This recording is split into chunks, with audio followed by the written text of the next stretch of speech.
Amici bellini, molto bene, parliamo di questa partita che è molto importante per quanto riguarda tutto, la classifica, l'impatto, il carattere, il futuro, il quando, tutto bellissimo, però il post partita secondo me è interessante, dobbiamo parlare anche di questioni arbitrali e una cosa di cui nessuno vi parlerà e io sono qui per questo. Cominciamo!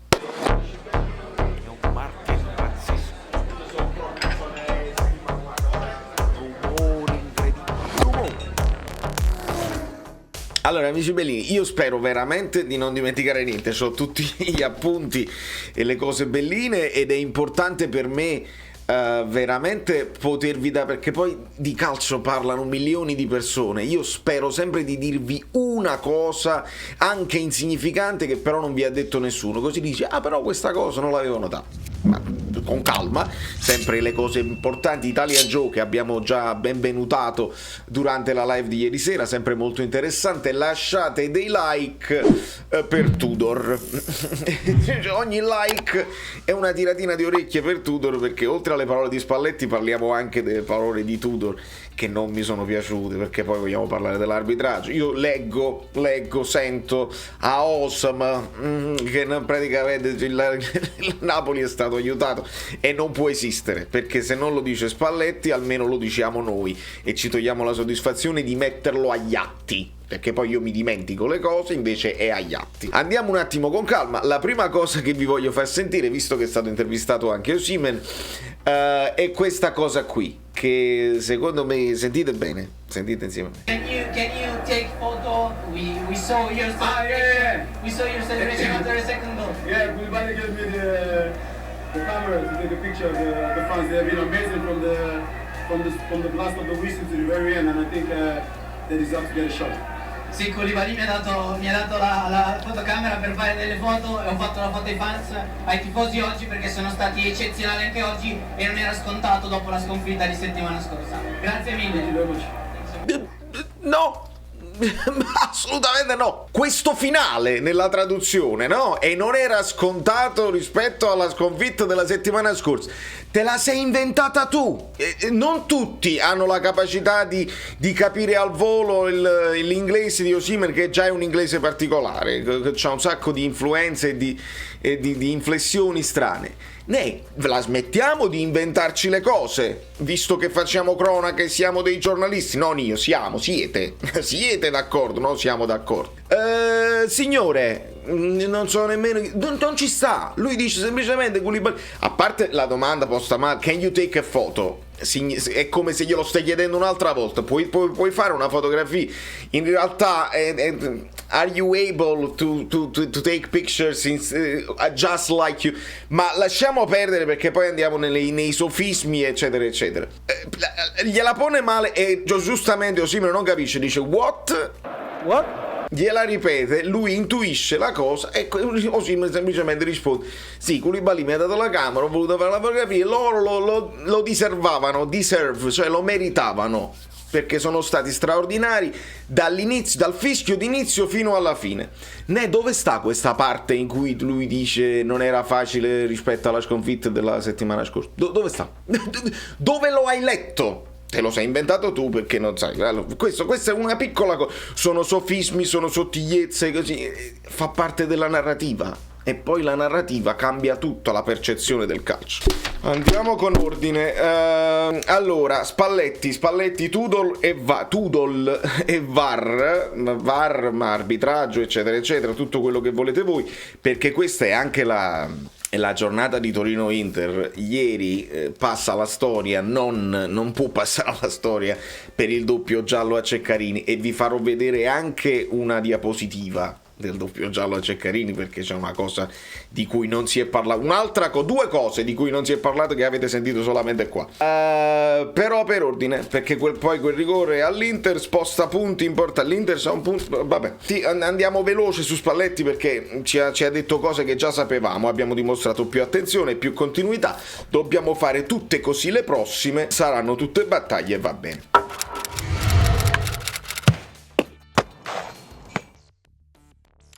sarebbe stata una sconfitta, sarebbe stata fatale se ci fosse stata una sconfitta, invece oggi con la vittoria rimaniamo agganciati e va bene. Poi gli si chiede del centrocampo a 3, ovviamente ragazzi sapete che più tardi uscirà l'analisi tattica dove ci divertiremo con la lavagnetta, vi farò vedere tutta una serie di screenshot e di cose interessanti. Il centrocampo a 3 poi ne parliamo nel prossimo video, ma Spalletti ce lo spiega bene, non è tanto il fatto che guardate com'è bello poi il calcio, centrocampo a 3 che ti sembra che sei più coperto eccetera eccetera, ma se vogliamo rispetto al centrocampo a 2 tu lasci Lobotka da solo. Spalletti ci spiega bene che il centrocampo a 3 serve perché gli servivano 2 centrocampisti per fare il pressing più alto, non per stare coperti, che è leggermente diverso. Comunque a me è piaciuta molto la scelta, mi è piaciuta la lettura e quindi sposo anche la scelta del centrocampo a 3. Questo non significa che la prossima volta che il Napoli gioca 4-2-3-1 è un errore di Spalletti, dipende poi dall'avversario. Già con l'Udinese dovrebbe essere una partita diversa, quindi va analizzata bene. E poi ci sottolinea anche che i due, Fabian e Anghissà, sono nei loro ruoli ideali perché nessuno dei due è trequartista puro e quindi stanno bene mezze ali. Qualche palla lasciata ancora lì in terra di nessuno, ce lo sottolinea Spalletti. Spalletti è stato secondo me anche molto severo, per esempio nell'analisi su Osimhen, è stato molto preciso nell'analisi della partita, è stato più morbido rianalizzando la partita col Milan e non è stato non si è esaltato clamorosamente e fa bene secondo me, perché poi se noi andiamo a vedere questa partita nello specifico, il Napoli è stato furbo, è stato bravo a sfruttare quelle occasioni, non è che abbia creato poi tantissimo, ma questo lo vedremo nel prossimo video. Sono sempre io il responsabile, quando si torna al discorso ai rimpianti per la partita col Milan, sono sempre io il responsabile. È chiaro che siamo stati più verticali perché il Verona pressa e quindi quando il Verona ti pressa ti crea quegli spazi proprio come ce l'ha Letta in prepartita ed è molto giusto. Hanno anche un corpo, i giocatori hanno dimostrato di avere anche un corpo oltre alla tecnica, così, e questa dimostrazione può essere una crescita verticale che ci ritroviamo per le prossime partite. L'arbitro, già in conferenza giornalisti del Verona incalzano sull'arbitro e Spalletti dice: che volevi tu? Volevate un arbitro che si lasciasse condizionare dall'ambiente e dalle cose, non si è lasciato condizionare. Io metto il carico da 90, il primo cartellino giallo arriva al 68esimo per la squadra più fallosa del mondo, nemmeno ci siamo, e poi arrivano a Iosa, perché Doveri è così, e l'ho detto anche in privato agli amici miei, Doveri è uno che gestisce, non è che vede il fallo da giallo e lo dà subito, Doveri gestisce, Doveri richiama, Doveri compensa, molto spesso fa così. Osimhen, gli si chiede di Osimhen spacca la partita, ma e quindi ci spiega ancora le cose dove Osimhen può crescere, a volte fa confusione,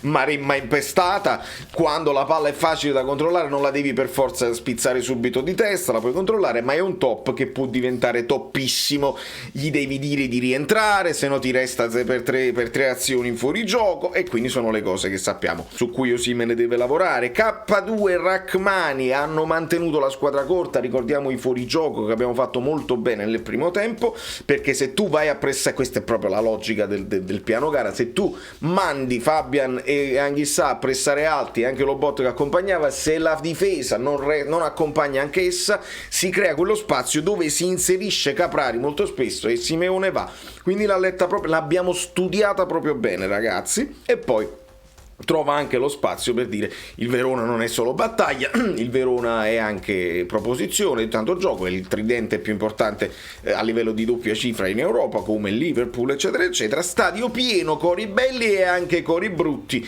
Io stendo un velo pietoso semplicemente perché ne abbiamo parlato ampiamente in live, ma questa cosa non deve passare inosservata e purtroppo lo è. Lo passerà, può essere inosservata. Aspettiamo delle prese di posizioni, delle cose, ma non succede niente. Bisogna farla finita, bisogna smetterla.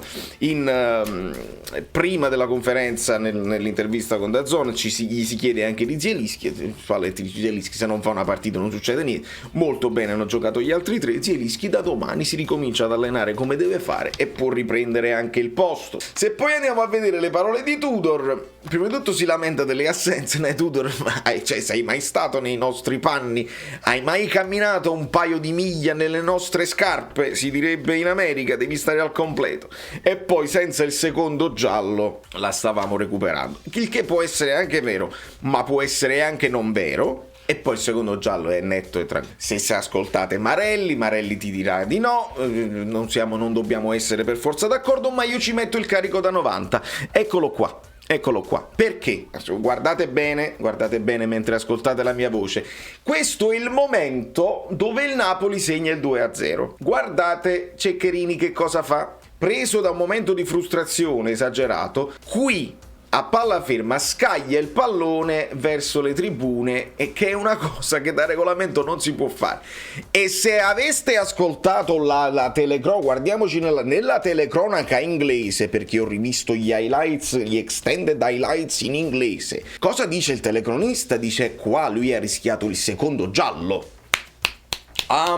Perché questa cosa non si può fare a termini di regolamento. Poi ti è andata anche male. Sapete perché? Poi questa è la giustizia, la bellezza del calcio, perché lui fa questa cosa, non si accorge che però Elmas ha già il pallone tra le braccia, l'altro pallone, e nel frattempo non si vede, ma Di Lorenzo già sta correndo. Nel momento in cui lui perde proprio il tempo, l'attimo incredibile, Di Lorenzo corre e li frega, ma questo poi lo vedremo nell'analisi tattica, perché mi devo divertire. E continua Tudor così, poi forse anche merito del Napoli, ma la mette tutto sull'arbitraggio e sulle defezioni del Verona. Mancavano 15 minuti quando viene espulso Ceccherini. Non è proprio vero, Tudor, e qualcuno te lo dovrebbe sottolineare, perché l'espulsione avviene all'83esimo, quindi da regolamento mancano 7 minuti, non 15. Poi diventano 15 perché la partita finisce 97-98. Ma perché? Perché voi fate i falli sistematici. Diventano 15 di non gioco. Quindi che cosa vogliamo fare? Non vogliamo giocare tutta la partita e poi vogliamo 20 minuti di recupero per recuperare il risultato. Non ha funzionato così, Dio ti ringrazio, non ha funzionato così. Lozano non ha il giallo, mentre Ceccherini il giallo. Lozano coscia in mano è una cosa che ti fa capire che non c'è la volontarietà, e si può anche non fischiare da regolamento. Quando tu allarghi così, anche se non c'è una situazione di imminente pericolo, hai allargato, l'hai fatto apposta per crearti tu il vantaggio e per segnare, devi essere espulso. Abbiate pazienza, non c'è proprio dubbio. Sicuramente, ma mi sto scordando qualcosa di importante del post partita, un accennino a quello che è successo a Torino-Inter. Ho visto solo gli highlights, quindi non lo so, magari l'Inter meritava tantissimo, però ho visto un pochino di video anche di colleghi youtuber che sono rimasti un pochino non soddisfatti della partita dell'Inter che sta accusando. È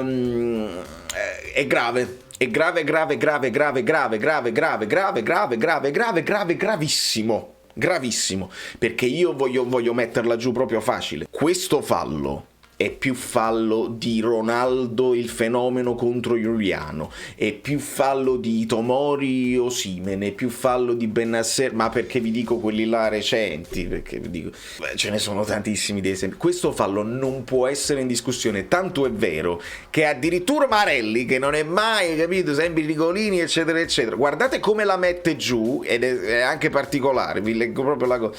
Torino, Marelli sul rigore, stavolta non trovo spiegazioni, e ti fa anche capire quelli che sono i ruoli, no? Perché Marelli dice stavolta, cioè proprio il suo ruolo è trovare una spiegazione e far passare certi errori. Beh, una volta il rigorino, una volta lui non poteva intervenire, una volta il VAR che però poteva fare eccetera eccetera. Stavolta non trovo spiegazioni, ragazzi. Poi il calcio è strano, perché poi lo arriva pure il pareggio al 90esimo eccetera eccetera. Se il Torino si mette su 2-0 si fa dura con la squadra di Juric che stava in palla e in forma, e con l'Inter veramente in difficoltà. È una cosa che di più grave non ci può, perché non te lo puoi spiegare. L'arbitro può non vedere, può aver visto male. Se il VAR è così chiaro e non ci sono dubbi, e non ce n'è uno al mondo che mi può dire poi hanno cercato fallo di mano e altre cose, no, è fallo punto e basta, rigore punto e basta. Poi Belotti lo deve sbagliare, va bene tutto, però con il VAR questo fallo non è accettabile. inevitabile non darlo e l'Inter avrebbe dovuto ecco, diciamola bene, avrebbero dovuto rischiare di stare sotto 2-0. Questo è tutto. Si lascia una partita in bilico volontariamente, perché è volontario, calcisticamente volontario, e l'Inter la aggiusta all'ultima battuta e prendono un punto che a livello di classifica c'hanno una partita in meno e vabbè, sono a 59 loro e siamo a 60 noi. Lo sapete che cosa significa, no? Che seppure sbagliassero la partita col Bologna e facessero 1-1 col Bologna, cosa impossibile, vanno a 60 con noi, significa pari punti, significa differenza che loro sono in vantaggio negli scontri diretti e ci hanno fatto.